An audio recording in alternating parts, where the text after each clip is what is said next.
c'est que ce lieu soit toujours ouvert et qu'il est souvent propice à de belles rencontres.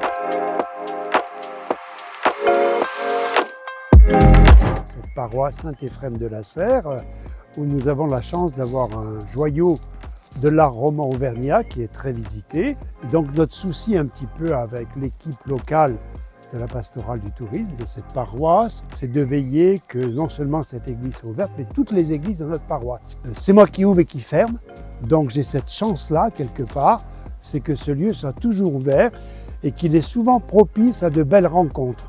Alors pour rappeler aussi que l'église au cœur d'un village, c'est le signe permanent de la présence de Dieu au milieu de cette humanité. Et bien sûr, on développe la liturgie, bien sûr, mais ce lieu est surtout ouvert à la culture, à travers les concerts, les conférences.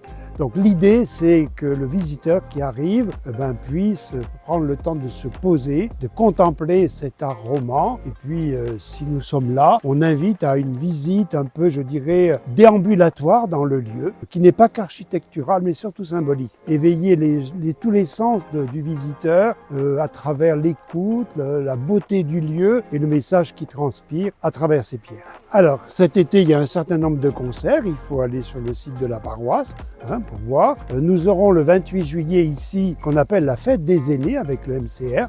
On invite les seniors avec les touristes ici à partir d'une thématique et n'oublions pas nos aînés. Donc, on fera certainement une table ronde, un mini-concert. Et puis, il y aura ici, dans cet espace, un goûter partagé pour qu'il y ait de l'intergénérationnel. Alors, plus tardivement, il y aura ici sur la paroisse, dans ce clocher et ailleurs, ce qu'on appelle le dimanche de la création, qui est un petit peu dans le cadre de Église verte. Alors, vous voyez un petit peu, ce lieu est traversé par un tas de propositions.